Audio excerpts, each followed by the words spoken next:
गौरी, ये दाना मुझे दो, ये दाना मेरा है। मैं अपने बच्चों के लिए लेकर जा रही हूँ ये दाना तो मैं तुझे नहीं देने वाली, ये दाना तो मेरा बेटा जग्गू ही खाएगा।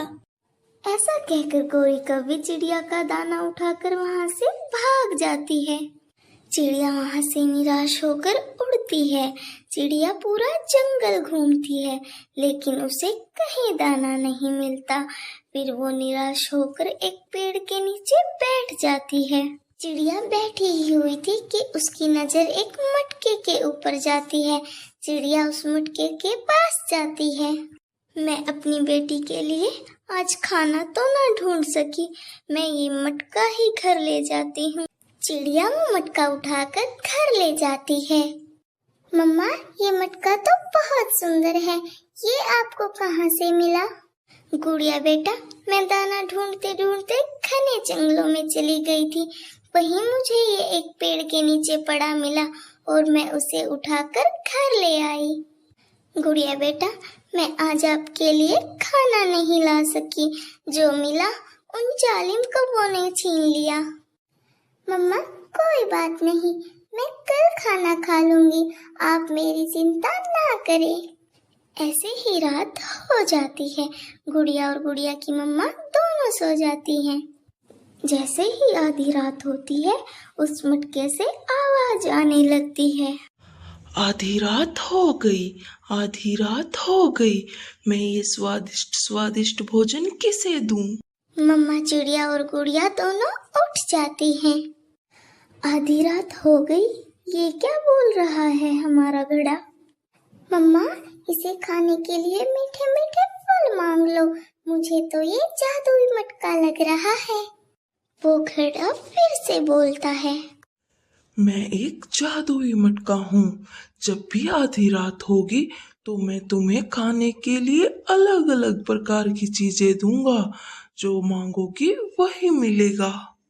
मटके, मेरे जादुई मटके, मुझे मीठे मीठे फल दे दे। गुड़िया का इतना कहना ही था कि उस मटके से अलग अलग प्रकार के मीठे मीठे फल बाहर आते हैं। गुड़िया और उसकी मम्मा हैरान भी थी और खुश भी। मम्मा मम्मा, अब तो हमें ये जादुई मटका मिल गया, अब तो मजा ही मजा होगा। मम्मा चिड़िया और उसकी बेटी दो दो मीठे फल खाती हैं और सो जाती हैं। और सुबह हो जाती है।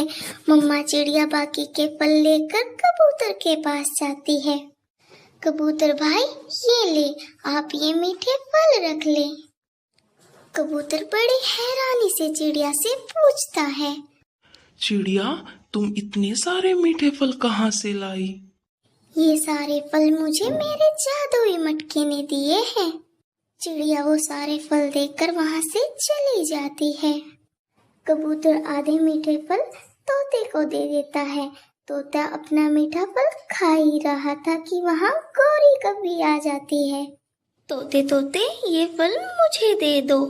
नहीं नहीं, ये मीठे मीठे फल मुझे चिड़िया ने दिए हैं, मैं ये किसी को नहीं दूंगा।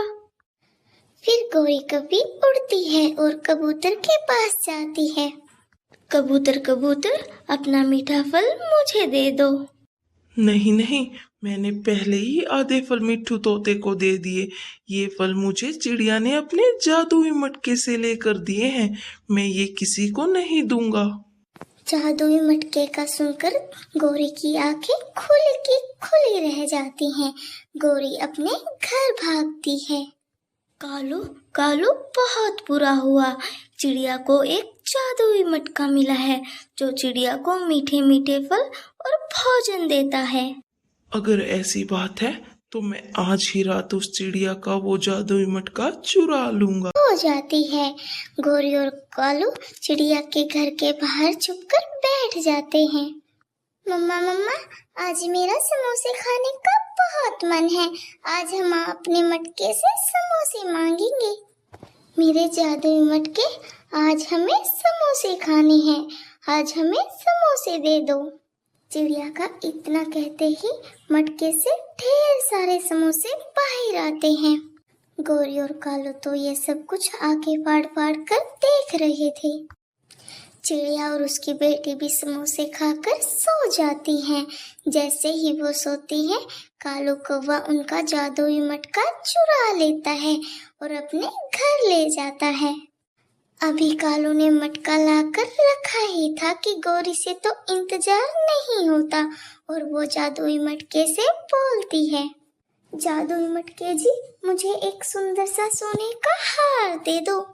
उस जादुई मटके से सोने का हार तो नहीं निकला, लेकिन दो बड़े बड़े सांप बाहर आते हैं जो गौरी और कालू के पीछे पीछे भागते हैं। गौरी और कौवी अपने घर से बाहर निकलते हैं और शोर मचाने लगते हैं, बचाओ बचाओ, कोई हमें इन सांपों से बचाओ। कौवों का शोर सुनकर चिड़िया बाहर आती है। चिड़िया चिड़िया, गलती से हमने तुम्हारा जादुई घड़ा चुरा लिया था, जल्दी से जाओ और अपना जादुई घड़ा हमारे घर से बाहर ले आओ। गौरी, नेकी के बदले नेकी मिलती है, अच्छाई के बदले अच्छाई मिलती है, लेकिन बुराई के बदले हमेशा बुराई ही मिलती है। तुम चोर हो, झूठी हो, इसीलिए वो जादुई घड़ा तुम्हारी कभी मदद नहीं करेगा। फिर चिड़िया खुशी खुशी अपना जादुई मटका अपने घर ले आती है। प्यारे दोस्तों, आपको ये कहानी कैसी लगी कमेंट करके जरूर बताना। आपका धन्यवाद। जंगल के सभी पक्षियों ने अपने अपने घरों के बाहर एक फलदार पेड़ लगाए हुए थे। कबूतर बहुत मेहनती था, उसने अपने घर के बाहर अंगूरों की बेलें लगाई हुई थी और मिठू तोते ने अपने घर के बाहर एक अमरूद का पेड़ लगाया हुआ था। वहीं चिड़िया का एक बहुत बड़ा आम का पेड़ था जहाँ मीठे मीठे आम लगे हुए थे। उसी जंगल में एक गोरी कौवी और कालू कौवा भी रहते थे जो बहुत आलसी थे। उन्होंने भी अपने घर के बाहर एक सेब का पेड़ लगाया हुआ था, मगर वो कौवे अपने पेड़ की रक्षा नहीं करते थे। गोरी कौवी अपने पति से कहती है, कालू जी, अब कोई पक्षी भी हमें भोजन नहीं देता क्योंकि हम आलसी हैं। तुम जाओ दूसरे जंगल और मेरे मामा जी से कुछ पैसे उधार ले आओ। गौरी, मुझे थोड़ी सी खिचड़ी बना कर दे दो, अगर मुझे भूख लगी तो मैं रास्ते में खा लूँगा। मुझे पता है कालू कि तुम भूखे पेट कहाँ उड़ने वाले हो, इसलिए मैंने खिचड़ी बनाकर इस डिब्बे में रख दी है। फिर कालू कौवा दूसरे जंगल के लिए उड़ जाता है। वो रास्ते में जाता हुआ बोलता है, मुझे तो अभी से भूख लग रही है, पहले थोड़ी खिचड़ी खा लेता हूँ, फिर जाऊँगा दूसरे जंगल। कालू कौवा खिचड़ी खाने के लिए एक बड़े पेड़ के नीचे बैठता है। वो जैसे ही खिचड़ी खाने लगता है तो वहाँ एक बूढ़ी चिड़िया आ जाती है। कौवे बेटा, मैं वो सामने सूखे पेड़ के तने में रहती हूँ, मैं कल से भूखी हूँ, मुझे कुछ खाने को दो। कौवा था तो बहुत लालची, मगर उसके पास बहुत सारी खिचड़ी थी, इसलिए वो आधी खिचड़ी बूढ़ी चिड़िया को दे देता है। लो माँ जी, ये खिचड़ी खा लो, मेरे पास बहुत है, आधी मैं खा लेता हूँ और आधी आप खा लो। बूढ़ी चिड़िया कौवे से खिचड़ी लेकर खा लेती है। तुम बहुत अच्छे कौवे हो, मैं तुमसे बहुत खुश हुई हूँ, मैं तुम्हारी एक इच्छा पूरी कर सकती हूँ। बताओ बेटा, क्या मांगना चाहते हो तुम? ये सुनकर कालू कौवा बहुत खुश हो जाता है। सच? क्या सच माँ जी? हाँ बेटा, मांगो, तुम क्या मांगना चाहते हो? माँ जी, मैं चाहता हूँ कि हमारे घर के बाहर जो सेब का पेड़ है उस पर मीठे मीठे सेब लग जाए। ठीक है बेटा, जो तुमने मांगा है वो तुम्हें मिलेगा। तुम्हारे घर लौटने से पहले उस पेड़ पर सेब लग चुके होंगे। फिर कालू कौवा खुशी खुशी घर वापस लौट जाता है। दूर से ही कालू कौवा अपना सूखा हुआ पेड़ हरा भरा देखकर बहुत खुश हो जाता है। गौरी, गौरी कहाँ हो, बाहर आओ। फिर गोरी कौवी भी अपने घर से बाहर आ जाती है। हाय, मैं मर गई कालू जी, ये हमारा पेड़ कैसे हरा भरा हो गया और इस पर मीठे मीठे सेब भी लग गए हैं। फिर कालू कौवा सारी बात गोरी कौवी को बताता है। गौरी, मैंने उस बूढ़ी चिड़िया को आधी खिचड़ी दी और उसने मेरी इच्छा पूरी कर दी। गौरी, अब तुम खुश हो ना, हमारे भोजन की चिंता खत्म हुई। हाँ कालू जी, अब हम मीठे मीठे सेब खाएंगे। माँ जी, जल्दी से आ जाएं, आज मैंने आपके लिए बहुत बढ़िया खिचड़ी बनाई है।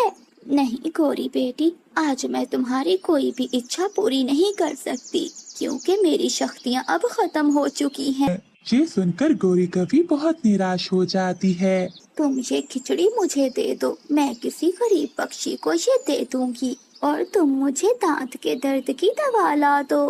ये कहकर वो बूढ़ी चिड़िया वहाँ से चली जाती है। बुढ़िया कहीं की, चलो कालू घर चले, अब हमें इस बुढ़िया से भला क्या लेना देना।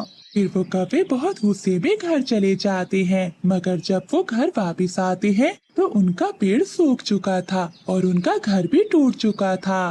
कौवा और कवि वहाँ बैठकर रोने लग जाते हैं।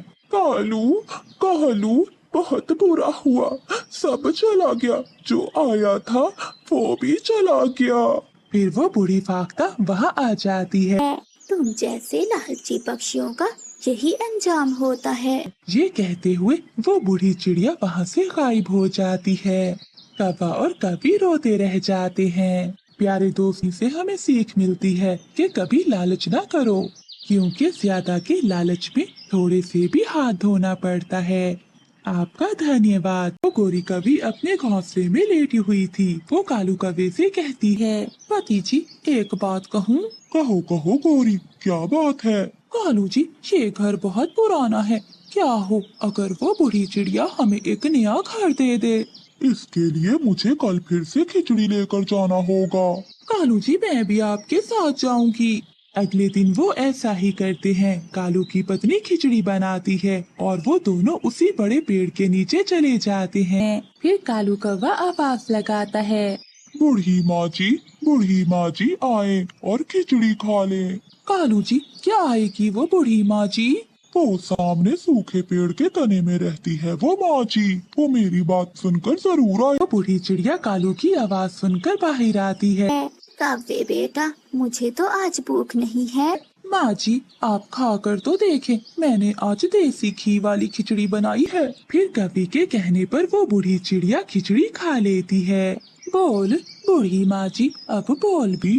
गोरी कवि मन ही मन में ऐसा कहती है। कौवो, मैं खिचड़ी के बदले में हर पक्षी की एक इच्छा पूरी करती हूँ। मांगो, तुम क्या मांगना चाहते हो? माँ जी, हमारे लिए एक सुंदर सा घर बना दे, ऐसा घर जिसे देखकर जंगल के सभी पक्षी हैरान हो जाएं और मेरे मायके वाले देखकर बहुत खुश हो जाएं। गोरी कवि ऐसे ही एक सांस में सब कुछ कह देती है। आप दोनों घर लौट जाओ, आपके घर पहुँचने से पहले आपका घर तैयार हो चुका होगा। फिर वो कवि खुशी खुशी अपने घर की ओर लौट जाते हैं। वहाँ जाकर कौवा और कवि बहुत खुश होते हैं, क्योंकि वहाँ एक बहुत ही बड़ा और खूबसूरत घर बन चुका था। रानू चिड़िया, मिठू तोता और कबूतर कौवों का घर देखने के लिए वहाँ आते हैं। गोरी बहन, ये आपने कैसे नया घर बना लिया? क्यों छोटी चिड़िया, हमारा नया घर नहीं हो सकता? हमने आज ही दूसरे जंगल के लकड़हारे से ये घर बनवाया है। गौरी, अगर तुम्हारे पास इतने ही पैसे थे तो पहले मेरा उधार तो चुका देते। ओए गंदे मोटी चोंच वाले तोते, चल भाग यहाँ से। हम पहले वाले आवारा और आलसी कौवे नहीं रहे, अब हम अमीर कौवे बन गए हैं। लौटा देंगे तेरे पैसे। और गंदी आंखों वाले कबूतर, आंखें बंद ही रखना, कहीं नजर न लगा देना मेरे घर को। गोरी कवि की बातें सुनकर वो शर्मिंदा होकर वहाँ से चले जाते हैं। गोरी कवि तो अपने नए घर में बहुत खुश थी। कालू जी, मेरी माँ तो ये घर देखकर बहुत खुश हो जाएगी। मत भूलो गौरी, ये सब मेरी वजह से हुआ है। तुम तो मेरे सुंदर कालू जी हो, अब मेरी एक और बात मानोगे? बताओ बताओ पत्नी जी, अब क्या बात है? कालू जी, हम फिर से उस बूढ़ी चिड़िया के पास जाएंगे और मैं अपने लिए इस बार गहने मांगूंगी। ये सुनकर कालू कौवा चुप रहता है। अगले दिन गोरी कवि कालू कौवे को सुबह सुबह ही उठा देती है। कालू जी, मेरे सुंदर पति जी, मैंने खिचड़ी बना ली है, चलो उठो मेरे साथ चलो। खिचड़ी लेकर वो दोनों कौवे फिर से उड़ते हैं। वो उसी जगह पर जाते हैं।